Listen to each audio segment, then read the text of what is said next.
Greetings, fellow travelers, and welcome to the Way of the Showman, where we view the world through the lens of showmanship.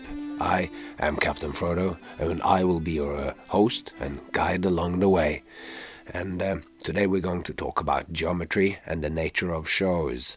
And some of you might remember that we have spoken about this quite a while ago, and we're going to revisit some ideas in some of those ideas, and in a sort of expanded and more straightforward way, I hope.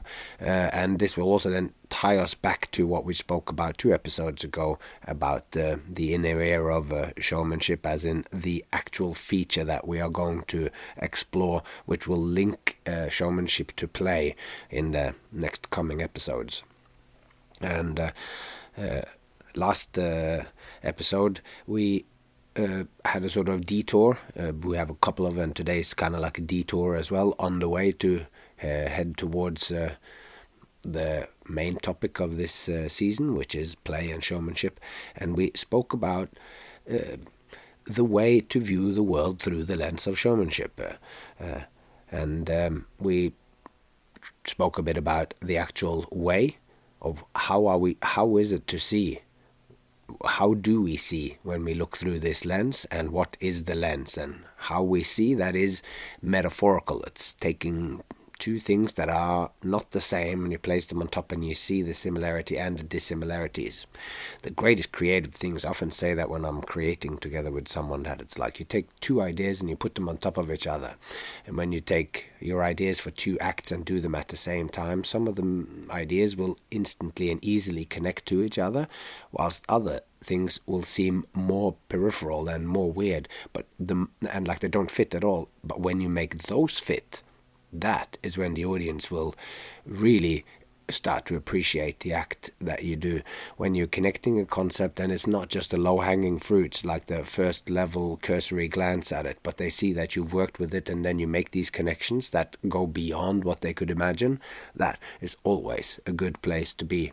So that's just another practical kind of way that this metaphorical thinking could be directly used in your work. Take what you thought was 2 ideas and do them at the same time, and see what comes in the space between the 2 ideas as you look deeper and further, and you zoom in and you zoom out, as we will talk about today, to try to see how the ideas fit. So that's probably enough said about what comes today and what we talked about last time. If you are wondering what we talked about last time, the season that we are in now, season 4, is one long cohesive thing. At the end of each episode, as you might see the previous episodes, it says showmanship and play 1, 2, 3, and 4 in this one. And this is the best way to listen to it, because the argument will be built from episode 1, episode 2, and I will use the terminology developed in episode 3 and episode 4 of these, even if the episode is called 96, 97, 98, etc. So it could benefit from going back and listening from the introduction of the showmanship and play. But each episode is also kind of freestanding. If you are happy to just take my word for certain things, and you imaginatively can live yourself into concepts that you don't fully understand, I think it will make sense as standalone episodes as well. So let's dive into the world of ideas.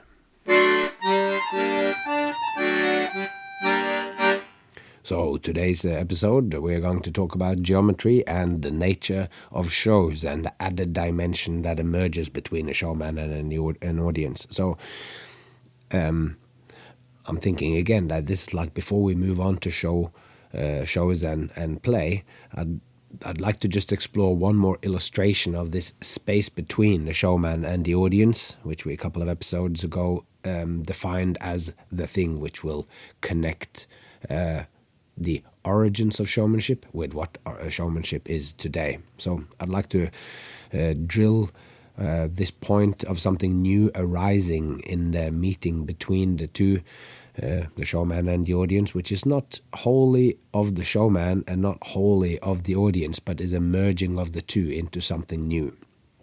And the faithful followers of the Way of the Showman will remember that I have talked about geometry, triangles, and showmanship in detail in the Way of the Showman episodes, which are the episodes from 22 to 64, I think.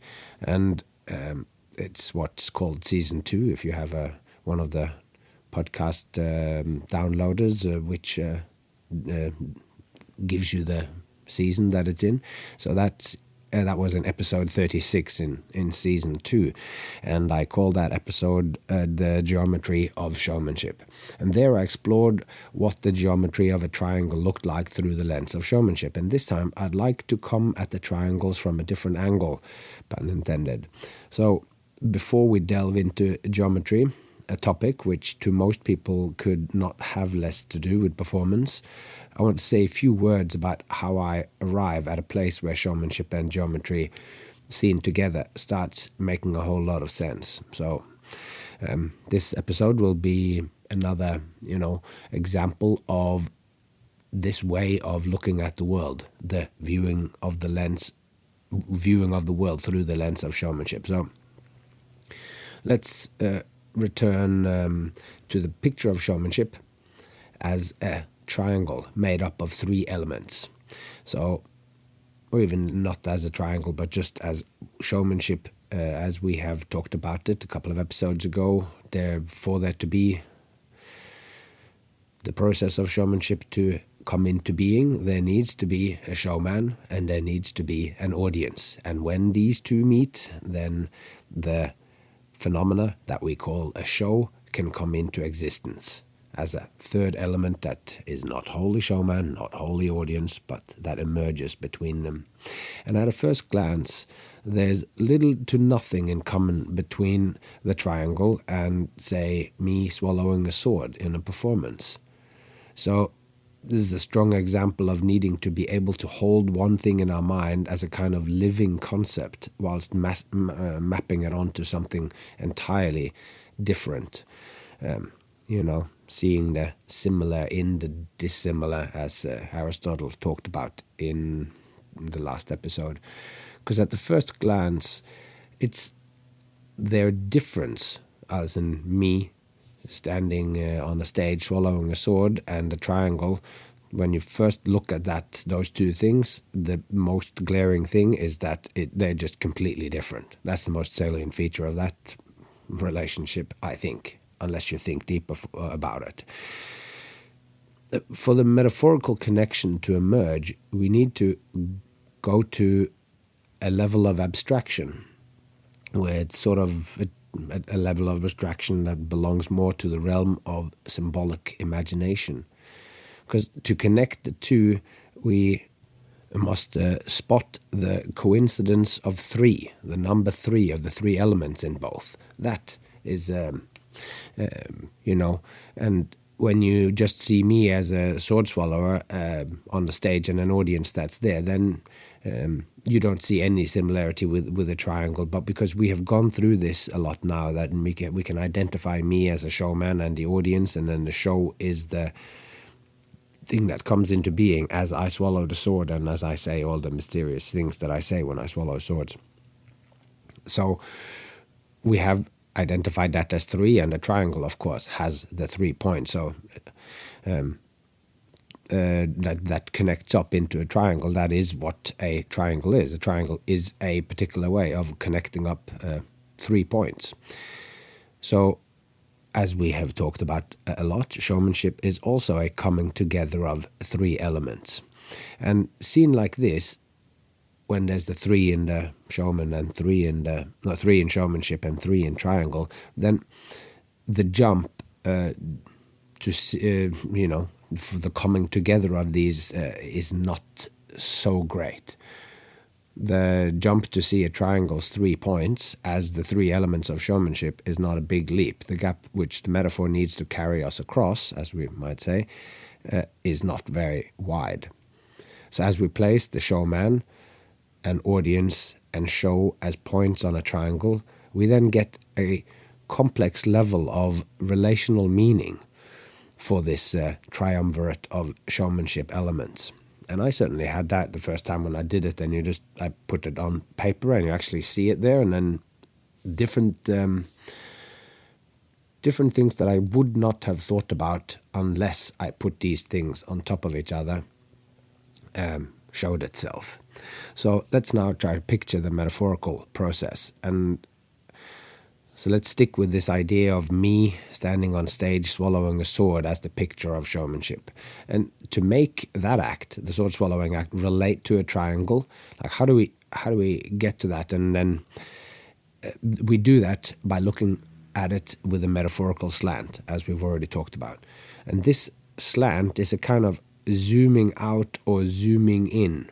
And by zooming out, in this particular case, it's like you're zooming out to a certain scale, like you're zooming out on Google Maps. And as you do so, the individual features of the person on stage, in this case me, sort of vanishes. You can't quite see that it is me. So it stops being me in that sense when you zoom out, and it becomes a generic sword swallower. It becomes less specific and more allegorical, and zoom a little bit further out, and the sword and the swallowing becomes impossible to make out. And from this view, all we can make out now is the archetypal structure of the many that is around the one, an audience watching a showman. And at this scale, we can still see vague movements from the showman and see the responsive movement in the audience. But all we can see for sure is the living sort of give and take, call and response in movement and motion, that there is a connection between them. But because we can still make out that they are human beings, and because we too are human beings, we can safely assume that there is a rich inner experience that's similar to our own going on in this give and take of the actions. And so there's action, there's behavior, there's meaning in the actions and the behavior. And in this relational way that we know, there is a deep emotional component to the actions and reactions, which is invisible and internal, all the emotions that's going on with it. But this aspect of it is no less real than the actions and behaviors. But we can't quite see these emotional relations. But we know we know that by spoiler alert, that this is the actual phenomenon of the show, which you can't see, but you can see the audience and the performer. Even though you've scaled and zoomed out to a scale where you can't see that, it's actually me swallowing a sword. So perhaps this image of scale and zooming in, zooming out can shed some light on the mental gymnastics going on in my mind when I'm playing with this manner of experience. And I'm again here riffing on the actual process of placing two different things alongside each other and seeking their relation. And the scaling out is one way to sort of describe the mental squinting or whatever, and it's a reminder also of that there is an inner dimension even when we abstract away and we can't quite see it. So hopefully this way of zooming in and out sort of expresses the push and pull and the give and take of this process. As you zoom out, you lose certain things, but other things becomes visible. It's like the scales of a map. When we're mapping the territory, the different scales of it will afford us different views of the territory. So this process is just another descriptive example of the kind of first pass on letting two things speak to each other, much like the cell biology example that we talked about last episode. So now, let's go a little further. So in this open-minded, zoomed-out, living concept kind of way, showman and audience are the most concrete elements, as we just mentioned. When we zoom out, the showman and the audience are actual physical beings. The show, on the other hand, is a little more nebulous. We can see and infer the show by the way the showman and the audience respond to each other and maintain their relational structure, i.e. that they're facing each other over time. So like as you zoom out from the satellite view of me swallowing the sword, just the fact that you're looking at it and you have a bunch of people gathered around one person and that they remain there, and that there is some movement back and forth there that allows us, affords us the ability to infer that there is something going on here which is important for them, but that it has some sort of internal connection rather than an external connection, even for no other reason than the fact that we've just zoomed out enough so we can't see it. So, but it is clear here that there is a difference between the phenomena of a show and the phenomena of a showman and an audience, that there's a more concrete dimension to the showman and the audience. So if we were to start drawing the abstract geometrical representation of showmanship on paper, it makes a whole lot of sense to me to start with drawing the first point and name it Showman. I draw one dot on a piece of paper and call it Showman. We can do this. I think you could say that the showman is the instigator, the first spark, and therefore the first spot. The audience doesn't randomly gather and hope that there will be a showman. It's usually the showman that, if we think of it in the archetypal idea of the market square, where the showman goes out onto the market square, then he stands there and goes, ladies and gentlemen, I'm just about to do a show, and then people gather and they become an audience, if we look at it sort of archetypally. So if he is the first spark, then we can draw him as the first spot. And then for him to be a showman, we need to relatively quickly follow on by drawing another point, which is the audience. Those are the two first points. The showman is point one, and the audience, in as much as many individuals can be given a fleeting concreteness as a unity, they are also then illustrated by one point. And now there are 2 points on the paper. And if we draw a line now from one point to the other, then I think we have a pretty good illustration of the connection between a showman and an audience. The line is a relation. They're not just 2 points in proximity, they are connected. And it is this connection which, in a sense, makes the 2 points what they are. The relation pictured by the line makes the points what they are. In a sense, then, the line connecting the two is more important than the points. Since if the points aren't related or connected with the line, then what we sort of have drawn is the showman is just someone with a certain set of skills. And a group of people is just that, a random set of strangers with no connection to each other and no relation to the showman. So then there is no chance that we're going to get a show. So when we draw this line, we sort of forge and concretize the relationship. And the 2 points, showman and audience, becomes realized potential or realized potentiality, because a person with the set of skills that I have of swallowing a sword and a market square where there are people doing other things has always got the potential of becoming a show. And in me stepping out there, then a random set of strangers can become an audience, and a person with a set of skills, such as myself, can become a showman.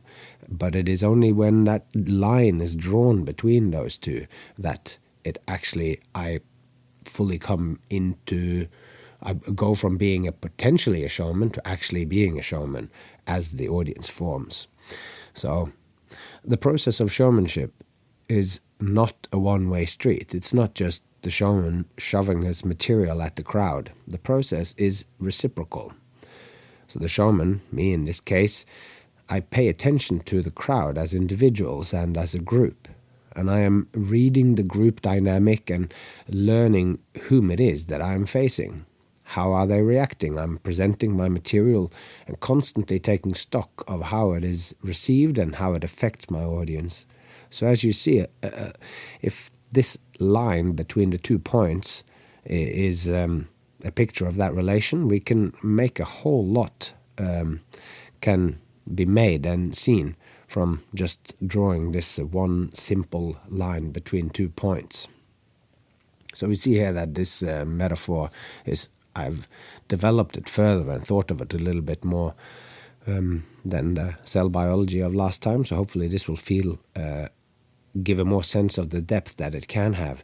So anyway, we've now moved from the concrete image of me swallowing sword in a show to the image of a showman and an audience, and then we finally arrive at the image of 2 points joined together into a line. It's kind of pretty abstract, but I still believe that if we look at it as a living concept through this metaphorical lens, then it can safely carry us over this leap of scale where we zoom in and out into abstraction.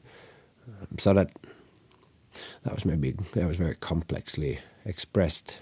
It's just saying that when we zoom out here, then you can think that this is all quite abstract, but I still think that in this abstraction we find some very concrete and useful ways of looking at it, and that you sort of go, oh, okay, actually this is more deeply connected than what we thought. So if these leaps in scale and abstraction haven't put you off by now, then we've sort of securely arrived at the world of elementary geometry. By drawing so much meaning out of just trying to draw the 2 points and how the line can connect it together, I think we have the resonance that I get from this is that, okay, this is worthwhile continuing to look at, because it seems to be a very good fit, which then would say that you should spend a little bit more time looking at this. Maybe there's more to be found. But then to be able to move on with the metaphor, we'll have to take a little quick refresher of some general facts about points and lines and degrees of circles and how they relate to triangles, before we'll sort of place the triangle and showmanship next to each other and see what we learn. But of course, when you already have this in mind now, as I'm going through the ideas of lines and whatnot, then you will already be able to see it, I hope. So here we go. And you might remember from school that a circle has 360 degrees. It's divided into 360 degrees like a compass or a circle. So, and if you're a skateboarder or a snowboarder, you'll know about the 360 or whatever from the sort of jumping, twisting, and pirouetting tricks. If you do an ollie on a skateboard, you do a 360 ollie on a skateboard, you jump up into the air and do a full pirouette, landing and continuing the roll with the same foot forward. If you do a half pirouette, jumping on the skateboard and turning a halfway around, you'll continue rolling forward, but what was the back leg is now the front leg. So you've just done a 180. And also the phrase to do a 180 might mean to completely reverse one's opinion on the topic. Like, I don't like banana ice cream, and all of a sudden I do a 180 and I love banana ice cream. This is to do the exact opposite of what you said or intended of doing, or changing your meaning. So this should give us a meaning of what 180 is. And further, if you cut a circle, or as one of the types of circles that we frequently cut, pizzas, if we cut the pizza in half, then each half is now 180 degrees, or exactly half of the 360 degree of a full pizza. So the line that emerges where you slice the pizza, and I mean just the line, that also is 180 degrees. And if you imagine sort of slicing a super thin slice off the straight edge of the pizza, just flat enough of the flat end of the half circle to form a thin line, then this line of the pizza is also 180 degrees. So whenever you join 2 points, like A and B, by a line, this line will always be 180 degrees. And maybe that sounds a little bit odd or whatever, but that line, they actually, sometimes a line can be called a straight angle. And a line is then a 180 degree straight angle. And we don't encounter this concept of straight angles very much, but we know a little bit about angles. Like we see 90-degree angles in rooms whenever the floor meets the wall. Almost every room that exists, most rooms, some of the most interesting ones, don't have this kind of 90-degree geometry, but be that as it may, where the floor meets the wall is usually 90 degrees. And any line completely perpendicular to another one forms a 90-degree angle. It's like the corners of a book when it's lying on the table. But if you continue to widen the angle, then it'll go from 90 to 95 to 80. And if you widen it angle, so it's the angle widens out, then it's completely flat into a line or a straight angle, then that angle will be double the angle. It's two 90-degree angles, so 180 degrees. So a line is 180 degrees. So, turning right at the corner of a city block is usually a right angle, and then if you don't turn but continue straight on, you're driving along a straight angle. So you're driving along the 180 degrees. I don't know if this is so simple that it sounds complicated, or it is just a line is sometimes, or one way to, a line is 180 degrees. That's what I'm going. That's all there is. So what is a line, though, apart from being 180 degrees? And in one way, a line is what connects 2 points, A and B. And in another way, we could also imagine that a line is kind of made up of infinitely many points that each sort of touching each other. As long as each point is situated directly and exactly alongside the shortest route between A and B, they will be part of the line. So any points that's made directly in between A and B will be a line. A line between A and B can be infinitely divided up into as many points as you want, but it can also then be seen as a whole, as a line that connects A and B. So and this is a little bit more poetic, if we poetically look at these things, you could say that the line A and line B, particularly if we keep in mind showman and audience, and so you could say that each point is kind of potentially sprouting from point A to and from point B. They're sort of reaching towards each other, like they're sprouting out from A and sprouting out from B and going in a direct line, and they sort of touch each other like roots seeking water. And then they meet in the middle, but then they sort of continue intertwined past each other, forming a bridge of connection going both ways, truly joining A and B points, and in the process making them no longer separate points, but making the whole thing one line.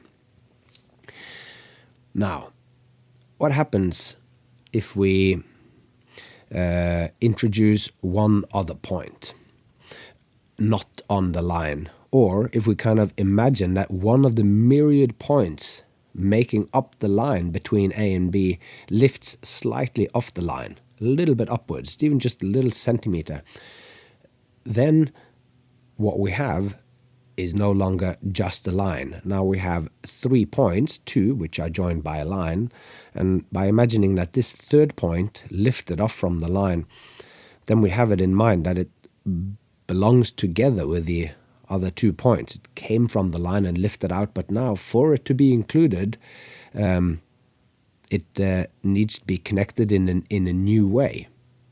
So it makes sense to join the new point that has been lifted off when we join that with A and B. And to unify the 3 points, we must draw a line from A and a line from B, which will meet in the third point, which we will then call AB.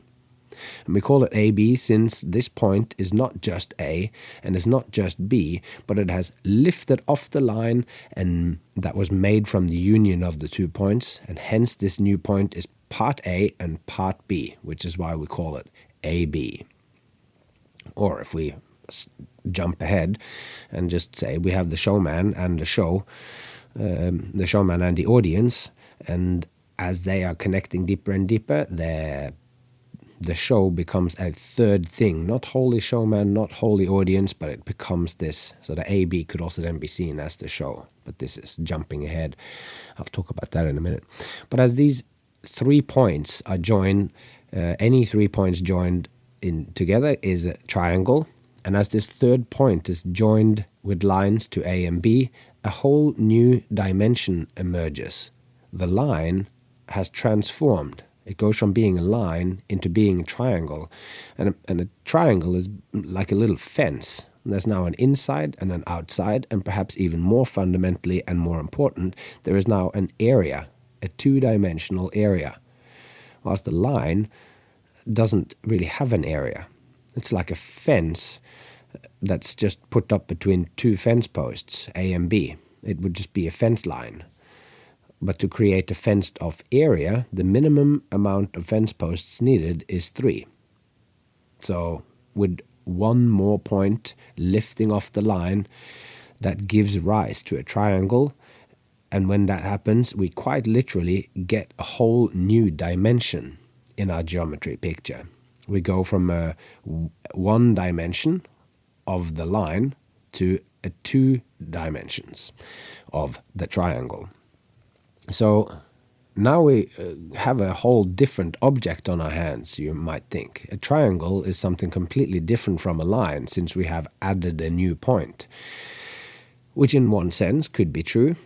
A line and a triangle are 2 different geometrical objects, yet staying within geometry, a triangle can still be seen as a transformed line, and one reason for this is that, as we saw before, a line is 180 degrees, but when one point from that line lifts up, and that line then, you get 3 points and it forms a triangle, we find that the triangle is still 180 degrees. The sum of internal angles inside every single triangle that you could ever draw, those angles, if you match them up, and you're drawing with a ruler and whatever, then the sum of those angles always adds up to 180 degrees. So in an imaginative sense, a triangle can still always be seen as a very strange or particular manifestation of a line. Yet this is obviously not true. So a triangle is completely different from a line because it's more than it was before. It's like the emergence of a whole new species. It's something all new, whilst also carrying within it the sum of what it came from. It's a great example of the coming together of 2 things, and how one thing transformed can be more than the sum of its parts. Perhaps.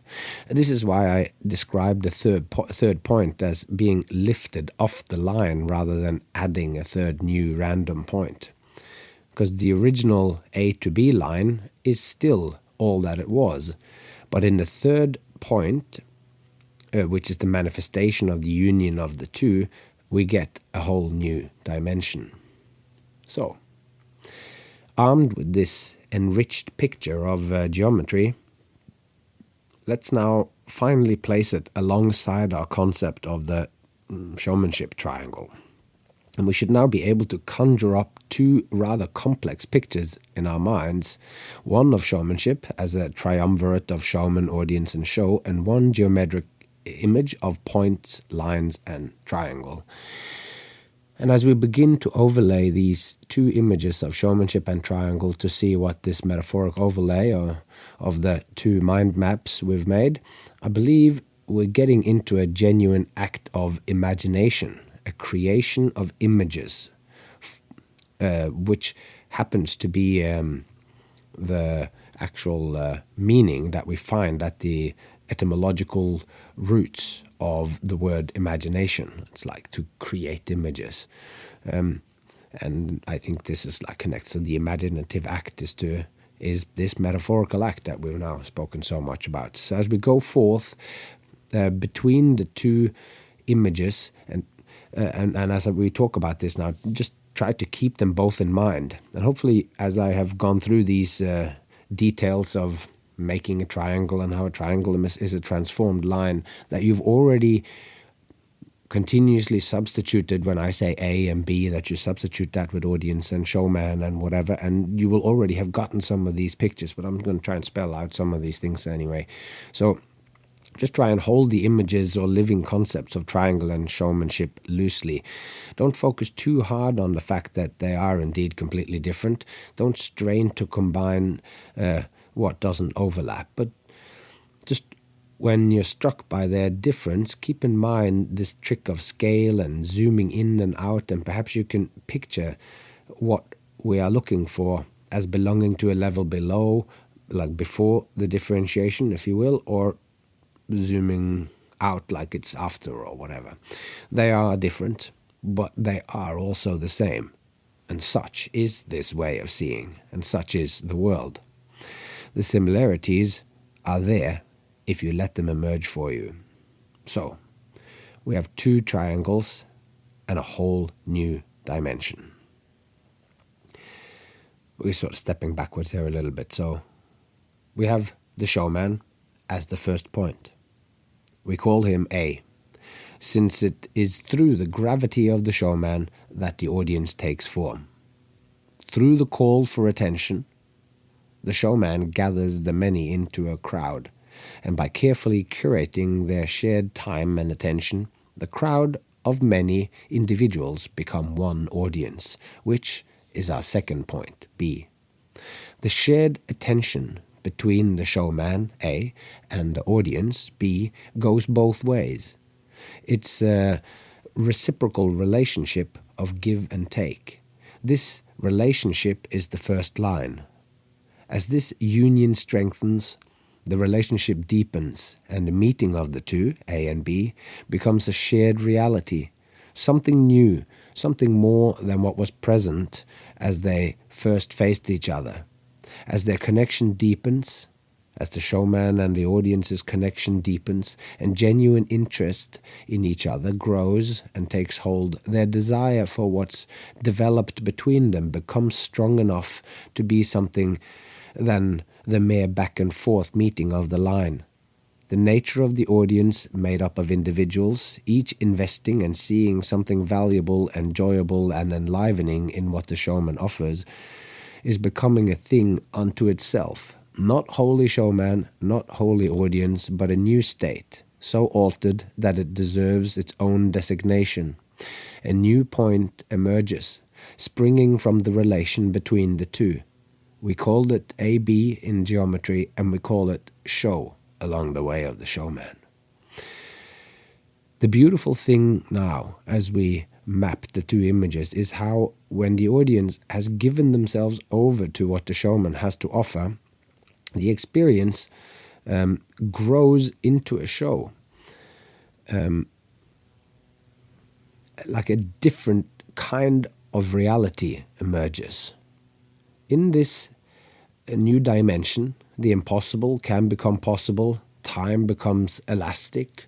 So like this new dimension is actually an experience, and it can feel like time slows down, as if you're watching, going back to that image of me swallowing the sword, so 1/2 meter of stainless steel slowly slides down my throat, and people feel like time slows down, like this is so salient, it just stands out so strongly for them that it feels like time is slowing down. Or if they're fully into the whole show, then time might completely cease to exist, so that when they look at their watch after the show, what felt like no time in reality turns out it was an hour or whatever.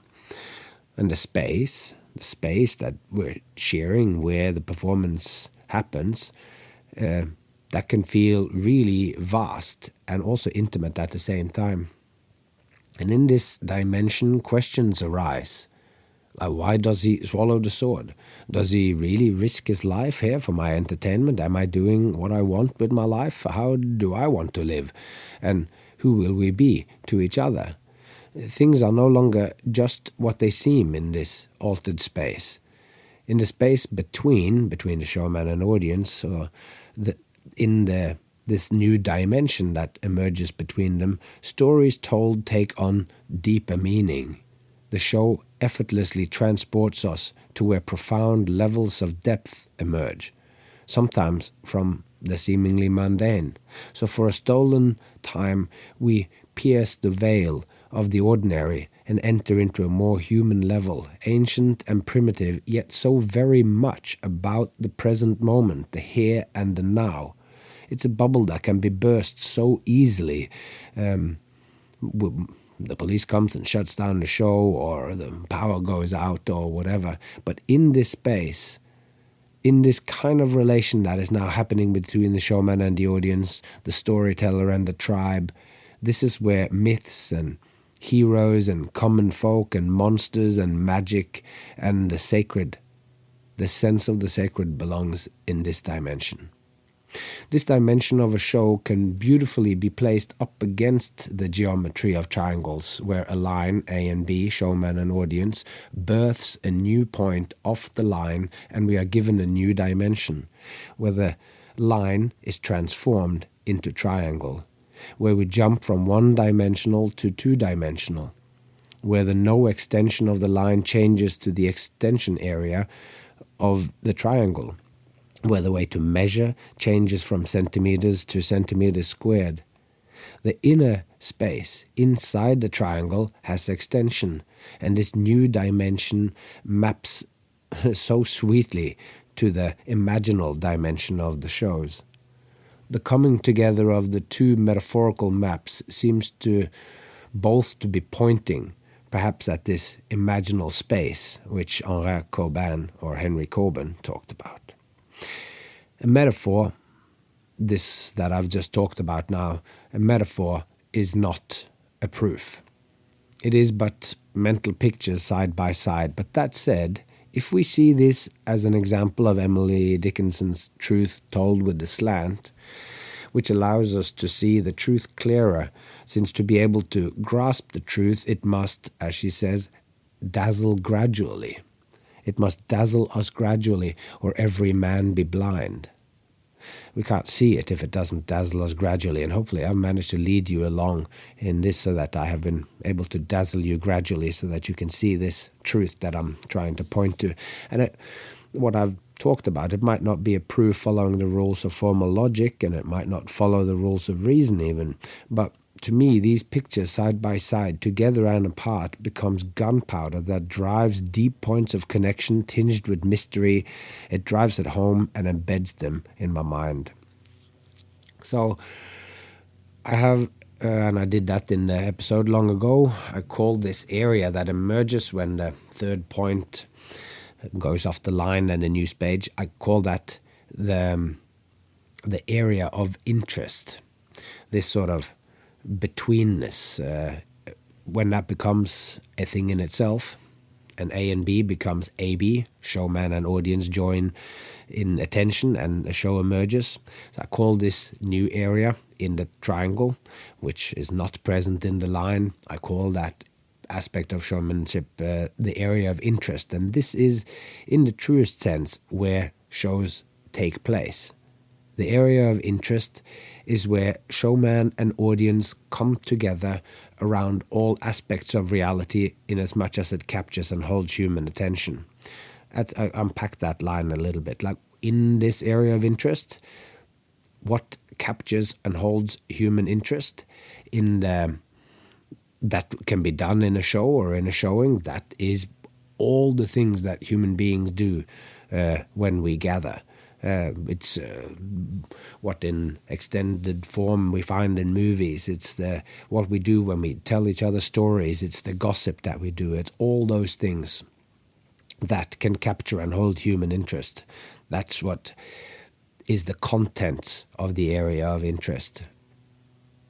And what is interest? The etymological root of the word offers us yet another recursive glimpse of truth. As it is made up, interest is made from the Latin inter, meaning between, and esse, inter est esse, meaning being. So the between being. So inter est means between being, the state of being that emerges between human beings, say a showman and a glorious group of individuals in the relationship that we call an audience.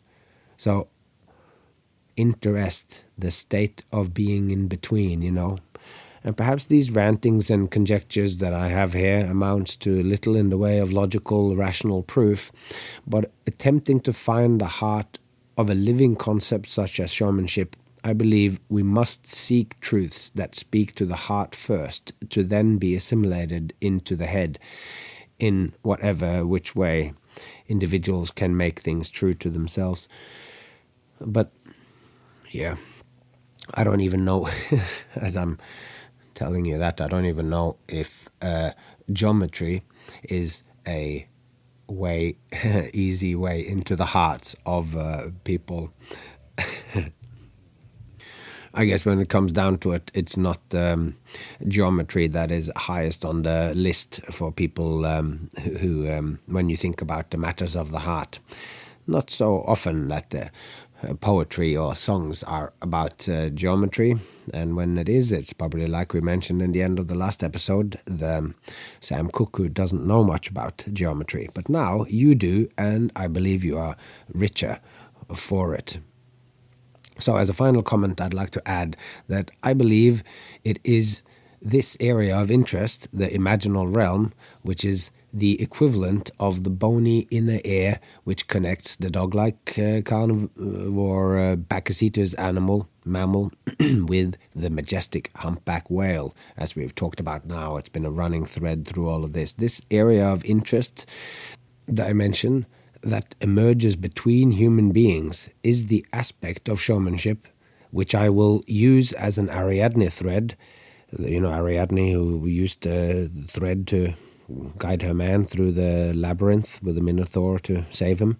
I will use it as this thread to guide me as I seek the origins of showmanship, as we will move on to play and whatever. So where or when did this imaginal dimension that we've talked so much about emerge? This dimension where, and this is kind of leading examples here, like in this dimension is because not just performance and juggling and rhetoric of a preacher or a shaman, which could happen in this space, but it's also where small sticks shoved into pine cones can become animals.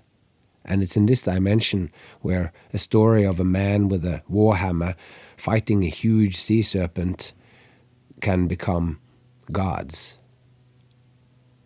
So I have been hinting or mentioning Emily Dickinson and the Truth Told slant a few times, so I thought I'd like to finish off today here now to let the glorious poet Emily Dickinson say in 40 words what I haven't fully managed to say in more than 5,000 words over the last 2 episodes. So take it away, Emily Dickinson, read by yours truly. Tell all the truth, but tell it slant. Tell all the truth, but tell it slant. Success in circuit lies, too bright for our infirm delight.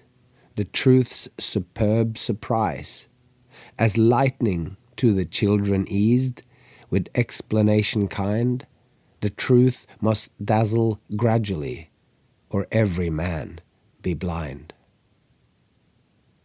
Tell all the truth, but tell it slant. Success in circuit lies, too bright for our infirm delight, the truth's superb surprise. Too bright for our infirm delight, the truth's superb surprise. As lightning to the children eased, with explanation kind, the truth must dazzle gradually, or every man be blind. I have nothing to add. All right, and there we get to the end of this episode, and I did say I didn't have much more to say, but I have this to say, and that is I need you to help me get the word of what's going on this podcast out. So please, if you haven't done it before, take the time out of your busy schedule, and when I post the link to a upcoming episode, post it on your story. Simple click, or even tell someone you know that this podcast exists. If you do that, I'd be very grateful. Until next time, take care of yourself, those you love, and I hope to see you along the way.